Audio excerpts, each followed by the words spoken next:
नमस्कार, अपना बिहार में स्वागत है आपका। मैं हूं आपके साथ सिरांधा शेखर। एनडीए में चिराग पासवान के तेवर अब नरम पड़ गए हैं। न्यूज 18 से खास बातचीत में चिराग पासवान ने कहा कि बीजेपी जो फैसला लेगी उसके साथ एलजेपी रहेगी। चिराग पासवान ने कहा कि उन्हें पीएम के नेतृत्व पर, प्रधानमंत्री नरेंद्र मोदी के नेतृत्व पर पूरा भरोसा है। पीएम मोदी के कारण ही उनकी पार्टी इस गठबंधन में है। चिराग पासवान ने यह भी साफ किया कि उनकी बीजेपी और जेडीयू से किसी से भी सीट शेयरिंग पर अभी बात नहीं हुई है। साथ ही जेडीयू से मतभेद पर चिराग पासवान ने कहा कि वो किसी को टेंशन नहीं देना चाहते। एक जनप्रतिनिधि होने के नाते जनता की समस्याओं को सीएम के सामने रख रहे थे। तो ये बड़ी खबर आपको दे रहे हैं। देखिए, मैं किसी को टेंशन नहीं दे रहा हूँ, ईमानदारी से मैं किसी को टेंशन नहीं दे रहा हूँ। लोग क्यों टेंस हो रहे हैं मेरी समझ के परे है। मैं सिर्फ अपनी बातों को रख रहा हूँ एक बिहारी होने के नाते। और क्योंकि मैंने हाल फिलहाल में ही पूरे बिहार प्रदेश का मैंने भ्रमण किया और उस दौरान मुझे जो समस्या सामने आई वो मैंने ज़रूर मुख्यमंत्री के सामने रखी। मेरे मुख्यमंत्री हैं वो, मैं उनके सामने नहीं रखूँगा तो किसके सामने रखूँगा। आज अगर मुझे बिहार में कोई दिक्कत है, कोई परेशानी है तो मैं अपने मुख्यमंत्री को ही बताऊँगा। तो उन बातों को मुख्यमंत्री के संज्ञान में देना या अपनी चिंताओं को, अपनी परेशानियों को मुख्यमंत्री के संज्ञान में देना परेशानी बढ़ाना कहा जाता है, तो शायद मैंने उनकी परेशानी बढ़ाई होगी, पर मेरी मंशा बिल्कुल ये नहीं है। तो नीतीश जी के साथ मिलकर चुनाव लड़ना है या अलग जाने का कुछ प्लान बना है? देखिए, फिलहाल इसके ऊपर मैं कोई भी टिप्पणी नहीं करूंगा। माननीय मुख्यमंत्री जी गठबंधन का नेतृत्व करेंगे, ये भारतीय जनता पार्टी पहले ही कह चुकी है। और मैंने हमेशा से इस बात को कहा है कि भारतीय जनता पार्टी जो भी फैसला लेगी, मैं पूरी तरीके से भारतीय जनता पार्टी के साथ हूँ। कोई कारण नहीं है मुझे कि मैं भारतीय जनता पार्टी के शीर्ष नेतृत्व, खासतौर पर प्रधानमंत्री जी हों या अमित शाह जी हों या नड्डा जी हों, कोई कारण नहीं है कि मैं उनसे नाराज़ हूं या परेशान हूं। तो मेरा विश्वास पूरी तरीके से भारतीय जनता पार्टी पर है और आने वाले समय में चुनाव में जो होगा बिहार की बेहतरी के लिए ही होगा। अच्छा चिराग, अभी आप लोगों की एक मीटिंग हुई थी, सोर्सेज से ये खबर आ रही है कि आप लोगों ने 40 सीट की मांग की, लेकिन 25 की बात बन रही है। तो अगर नहीं बनती है तो फिर आगे का क्या स्ट्रैटेजी रहेगा? मैं इस बात को बहुत कैटेगोरिकली ऑन रिकॉर्ड कहना चाहता हूं कि लोक जनशक्ति पार्टी के किसी भी नेता की भारतीय जनता पार्टी के किसी भी नेता से या जनता दल यूनाइटेड के किसी भी नेता से सीटों को लेकर कोई बातचीत नहीं हुई है। Not even one round of discussion, हम लोग की कोई बातचीत नहीं हुई है। तो जो सोर्सेज से आपको जानकारी मिलती है उन्हीं सोर्सेज से मुझे जानकारी मिलती है। बट इस बात को भी मैं क्लियर कर दूं कि मेरी लड़ाई सीटों की नहीं है। तो चिराग पासवान को सुन रहे थे आप, जो साफ साफ ये कहते हुए नजर आ रहे हैं कि उन्हें प्रधानमंत्री नरेंद्र मोदी के नेतृत्व पर पूरा भरोसा है और बीजेपी की वजह से ही, उनकी वजह से ही वो दरअसल इस गठबंधन में है। चिराग के ढीले पड़े तेवर का इधर जेडीयू ने स्वागत किया है। जेडीयू का कहना है कि उनका एलजेपी से कोई मतभेद नहीं है। प्रधानमंत्री श्री नरेंद्र मोदी, गृह मंत्री श्री अमित शाह और अब पार्टी के राष्ट्रीय अध्यक्ष श्री जगत प्रकाश नड्डा जी सार्वजनिक तौर पर घोषणा कर चुके हैं कि अगला चुनाव एनडीए एकजुट होकर के लड़ेगा। इसके कप्तान, मुखिया, मुख्यमंत्री पद के दावेदार श्री नीतीश कुमार जी होंगे। उनकी गुड गवर्नेंस के एजेंडे पर ही चुनाव लड़ा जाएगा और सभी दल इकट्ठे होकर के चुनाव लड़ेंगे। श्री चिराग पासवान जी से निजी तौर पर किसी को कोई ऐतराज या दिक्कत नहीं है। उनके कुछ वक्तव्य अगर ना आते तो बेहतर था। हम लोग सब एक आंदोलन के निकले हुए लोग हैं। कोरोना की चुनौती हमारे सामने है, चुनाव की चुनौती हमारे सामने है और मैं बिहार प्रदेश के अध्यक्ष श्री जायसवाल के वक्तव्य से सहमत हूँ। लोकसभा चुनाव में हमारी 218 सीटों पर बढ़त है और इस बार विधानसभा में हम उस संख्या को पार करेंगे। लेकिन जिस तरह से रामविलास पासवान ने कहा था कि चिराग पासवान के फैसले के साथ हम खड़े हैं, उसके अगले दिन उनका ये वक्तव्य आया है और पहले लगातार जो मुख्यमंत्री के खिलाफ लगातार जो बातें कही जा रही थी उससे लग रहा था सीटों पर खींचतान तमाम इशू चल रहे हैं। अब लगता है वो प्रकरण समाप्त होना चाहिए।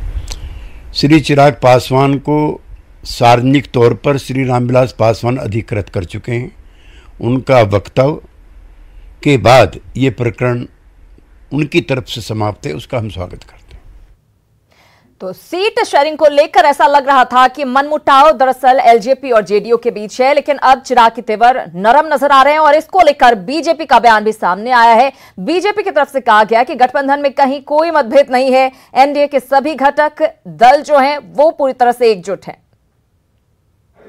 जो एनडीए गठबंधन है उसमें हम लोग पहले से ही एकजुट हैं, कहीं किसी बात का जो है से किसी को कोई दिक्कत नहीं है, परेशानी नहीं है। पहले भी लोकसभा चुनाव हमने लड़ा है, साथ साथ लड़ा है, एकजुट होकर के लड़ा है और इस बार तो पहले से ही नीतीश कुमार का नेतृत्व तय कर दिया गया है। तो अब साफ साफ सभी दलों की तरफ से यह कहा जा रहा है कि किसी भी तरह का कोई मतभेद नहीं है। दरअसल सवाल इसलिए उठ रहे थे कि बीते कुछ दिनों से चिराग पासवान की तरफ से आ रहे कुछ बयान सवाल उठा रहे थे। बहरहाल आगे बढ़ेंगे। बिहार में विधानसभा चुनाव को लेकर सियासी हलचल काफी तेज हो गई है और एनडीए अब पूरी तरह से चुनावी मोड में आ गया है। इस कड़ी में बीजेपी के राष्ट्रीय अध्यक्ष जेपी नड्डा ने मुख्यमंत्री नीतीश कुमार से मुलाकात की। इस दौरान deputy CM Sushil Modi, BJP के प्रदेश अध्यक्ष संजय जायसवाल और बीजेपी के बिहार प्रभारी भूपेंद्र यादव के साथ ही जेडीयू नेता ललन सिंह भी मौजूद रहे। तस्वीर आपके सामने। बताया जा रहा है कि बैठक में सीट शेयरिंग के साथ ही कई मुद्दों पर दोनों नेताओं के बीच बातचीत हुई। साथ ही सूबे के ताजा सियासी हालात और निष्पक्ष विपक्ष को पटखनी देने की रणनीति पर चर्चा की गई है।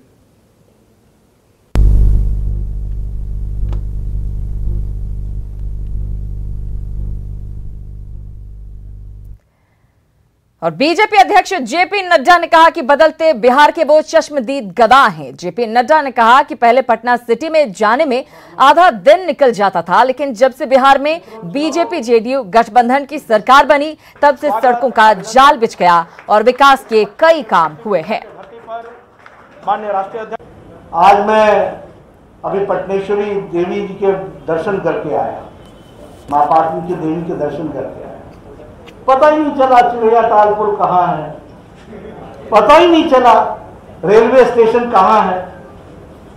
सब चीजों में बदलता हुआ और मिनटों में वहां पहुंच जाना। पहले पटना सिटी जाना मतलब शायद पसीना बहाने के बराबर और आधा दिन बर्बाद करने के बराबर होता।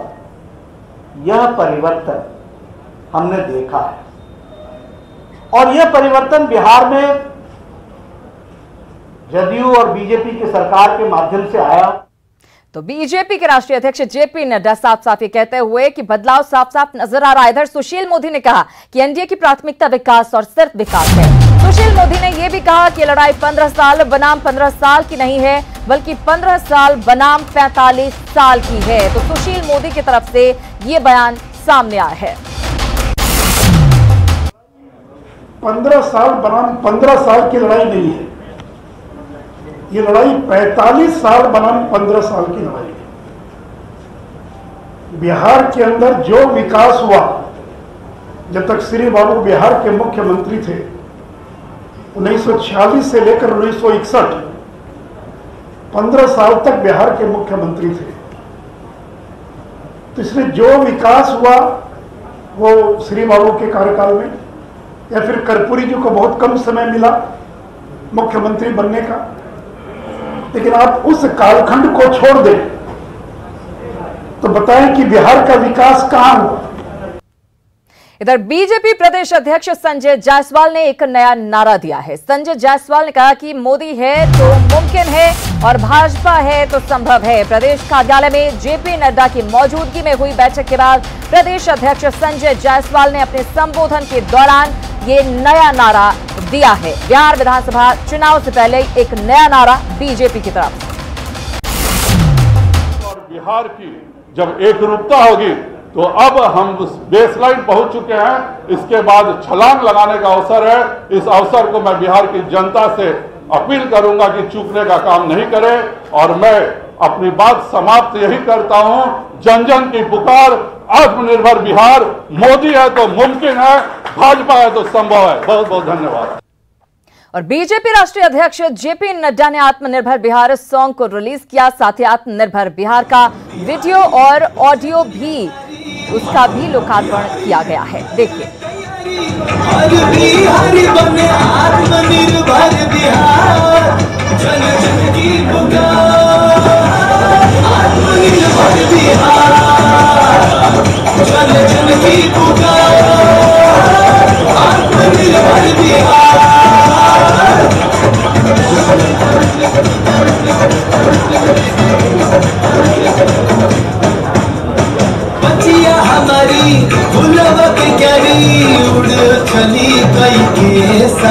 युवा लोगन ले जिम्मेदारी, विकास में सबकी साझेदारी। घर घर आई बिजली रानी, गली गली पक्की सड़कें सजाई। तो आत्मनिर्भर बिहार का ये सॉन्ग बीजेपी की तरफ से रिलीज किया गया। इधर बीजेपी इस चुनाव में नीतीश कुमार के चेहरे से ज्यादा जोर प्रधानमंत्री के चेहरे और काम पर ही देने वाली है। इसकी वानगी आज बीजेपी के आत्मनिर्भर बिहार कार्यक्रम के दौरान दिखी। आत्मनिर्भर बिहार कार्यक्रम के दौरान नीतीश कुमार का बीजेपी ने कहीं जिक्र तक नहीं किया और न ही आत्मनिर्भर बिहार के पोस्टर और जो रथ विधानसभा क्षेत्रों के लिए रवाना किया गया है उस पर भी नीतीश कुमार की कहीं कोई तस्वीर नहीं लगाई गई थी। बीजेपी के आत्मनिर्भर बिहार रथ का जायजा लिया हमारे संवाददाता साकेत कुमार ने। बीजेपी ने इस बार आत्मनिर्भर बिहार का नारा दिया है और आप देखिए आज जो लॉन्चिंग हुई है आत्मनिर्भर बिहार की, वो यहाँ पर जो भाजपा के राष्ट्रीय अध्यक्ष हैं जेपी नड्डा, उन्होंने लॉन्चिंग की है। एक बड़ा कार्यक्रम बीजेपी ने आज इसकी घोषणा की। लेकिन सबसे अहम है कि ये जो कार्यक्रम है, क्या ये बीजेपी का सिर्फ कार्यक्रम है या एनडीए का, ये सवाल है। क्योंकि आप देखिए जो यहाँ पर गाड़ियाँ रवाना की गई है, जो राष्ट्रीय अध्यक्ष ने यहाँ पर रवाना किया है जिन गाड़ियों को उन्होंने, अब देखिए किसी भी गाड़ी पर एक बार दूसरे किसी नेता का, एनडीए के दूसरे किसी नेता का की तस्वीर यहाँ पर नहीं लगी हुई है, सिर्फ भाजपा के ही नेताओं की तस्वीर है। और ये जो आत्मनिर्भर रथ है जिसे आज रवाना किया है, वो सभी रथ विधानसभा में पार्टी के प्रचार के लिए जाएगी। तो ये पूरी तैयारी बीजेपी की है। लेकिन सवाल है कि आखिर इस पूरे कार्यक्रम से दूसरे कोई भी नेता क्यों गायब है, नीतीश कुमार क्यों गायब है और साथ ही साथ एनडीए के और जो घटक दल हैं उनके नेता क्यों गायब है, ये सवाल है। क्योंकि ये माना जा रहा है कि इस बार बीजेपी नरेंद्र मोदी के चेहरे के साथ ही बिहार चुनाव में जाने की तैयारी में है और इसी को लेकर जो आत्मनिर्भर बिहार स्लोगन दिया गया है और जो आज उसकी लॉन्चिंग हुई है, उसमें दूसरे किसी नेताओं की तस्वीर नहीं है। कैमरापर्सन आशीष के साथ साकेत कुमार, न्यूज़ 18 पटना। तो इस बार भी बीजेपी लोकसभा चुनाव की तरह नमो पर निर्भर है। और बड़ी खबर की बात करते हैं, बात रघुवंश बाबू की। रघुवंश प्रसाद सिंह की दिल्ली एम्स से ही 10 सितंबर को वर्तमान राजनीति पर विचार साझा करने की एक खबर सामने आई है। अपने लेटर हेड पर लिखे गए शब्दों से रघुवंश प्रसाद सिंह ने इशारों ही इशारों में आरजेडी पर निशाना साधा है। इस लेटर में उनकी पीड़ा साफ साफ देखी जा सकती है। रघुवंश प्रसाद सिंह ने लिखा है इस खत में कि राजनीति मतलब बुराई से लड़ना, धर्म मतलब अच्छाई से करना, लेकिन वर्तमान में राजनीति में इतनी गिरावट आ गई है जिससे लोकतंत्र पर खतरा है। महात्मा गांधी, बाबू जयप्रकाश, डॉक्टर लोहिया, बाबा साहेब और जननायक कर्पूरी ठाकुर के नाम और विचारधारा पर लाखों लोग लगे रहे। कठिनाइयां सही लेकिन डगमग नहीं हुए। ये चिट्ठी बताया जा रहा है कि रघुवंश बाबू ने खुद लिखी है, अपने लेटर पैड पर लिखी है। अपने दरअसल मन की बात को व्यक्त किया है इस चिट्ठी की तरफ से, ये बात सामने आ रही है।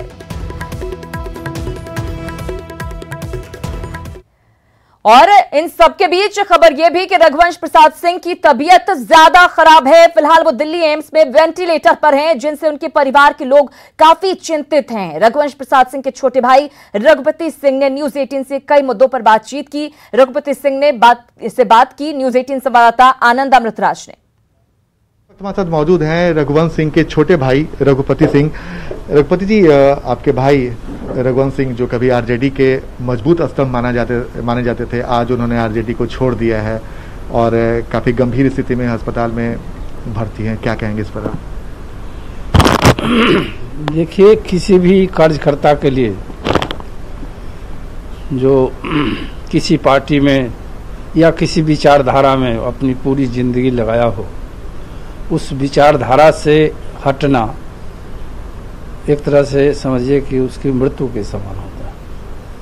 और जिस समय वो छोड़ने लगता है, मैं भी संवेदनशील हो रहा हूँ, जिस समय वो छोड़ने लगता है तो उसको लगता है कि हम 50 साल तक जिसके लिए काम किया, जिस विचार के लिए, उसको मैं छोड़ रहा हूँ। लेकिन आपको नहीं लगता सर कि 32 सालों तक वो लालू जी के साथ रहे, मजबूती से रहे? लालू जी का साथ छोड़ना क्या इतना आसान था उनके लिए? और लालू जी ने भी एक पत्र लिखा है जिसमें बोला है कि आपका इस्तीफा हम स्वीकार नहीं करते हैं। लालू जी ने एक बार नहीं, मैं उतनी दूर तक नहीं जाऊंगा, लेकिन कई बार रघुवंश बाबू ने कभी पद से, कभी पार्टी से नहीं इस्तीफा दिया था, लेकिन पदों से कई बार इस्तीफा दिया है, चिट्ठी लिखा है उनको, और हर बार 2-4-5 दिन के अंदर में मिलना बंद कर दिया, नहीं मिलेंगे आपसे। उसके बावजूद भी जाकर पैर पकड़ के लालू जी उनको मना लेते थे। और जो तक खबरें मिल रही हैं सर कि रघुवंश बाबू की स्थिति ठीक नहीं है, तबीयत उनकी बहुत ज़्यादा खराब है। नहीं, ये तो हम अपने से वहाँ देखने नहीं गए हैं, लेकिन जो रिपोर्ट आ रही है उसके हिसाब से कल दिन भर वो काम किए हैं, दिन भर लोगों से बातचीत किया है, सबसे बातचीत किया। उनका ऑक्सीजन लेवल घट जाता है शाम होते होते, शाम में उनको वेंटिलेटर पर ले जा करके ऑक्सीजन दिया गया है, और ऑक्सीजन से जब ठीक हो जाता है तो ऑक्सीजन हटा लेता है, ऑक्सीजन पूरा हो जाता है तब फिर काम करने लगते हैं। अभी डॉक्टर ने दवा उवा दिया है और कहा है कि साथ देख रहे हैं कब तक ठीक हो। तो चलिए, ये थे हमारे साथ रघुपति सिंह, जो रघुवंश सिंह के छोटे भाई हैं। उन्होंने विस्तार से बताया कि रघुवंश सिंह ने इस्तीफा क्यों दिया, वो परिस्थितियाँ क्या रहीं और आने वाले समय में परिस्थितियाँ क्या हो सकती हैं। कैमरामैन अभिषेक के साथ आनंद अमृतराज, न्यूज 18 नेटवर्क, पटना। तो आपने सुना, भाई थे रघुवंश प्रसाद सिंह के, रघुपति सिंह, वो अपने विचार यहां पर साझा कर रहे थे। और देखने वाली बात यही होगी कि उनके स्वास्थ्य को लेकर क्या कुछ खबरें सामने आती हैं, क्योंकि बताया जा रहा है कि अभी उनकी तबीयत ज्यादा खराब हो गई है। उम्मीद करते हैं कि जल्द से जल्द रघुवंश बाबू स्वस्थ हो जाएं। फिलहाल अगली खबरों की ओर बढ़ते हैं। दरभंगा से बीजेपी सांसद ने नवंबर से शुरू हो रही उड़ान सेवा के ऐलान के बाद खुशी जताई है और कहा है कि मतलब वासियों के लिए छठ से पहले ये बड़ी सौगात है। हम तो सबसे पहले आपके माध्यम से आदरणीय हरदीप सिंह जी पुरी जी को बधाई पूरे समस्त मिथिला के तरफ से देना चाहेंगे, और हम बधाई आदरणीय प्रधानमंत्री श्री नरेंद्र मोदी जी को भी देना चाहेंगे, जो उड़ान योजना के तहत जो इतना बड़ा काम ऐतिहासिक आज़ादी के बाद किसी सरकार ने नहीं किया, वो होने जा रहा है। माननीय मंत्री जी निर्देश दिए हैं, जो छठ पर्व को देखते हुए हम छठ पर्व से पहले यहाँ से उड़ान योजना आपको मिथिलावासी को देने जा रहे हैं।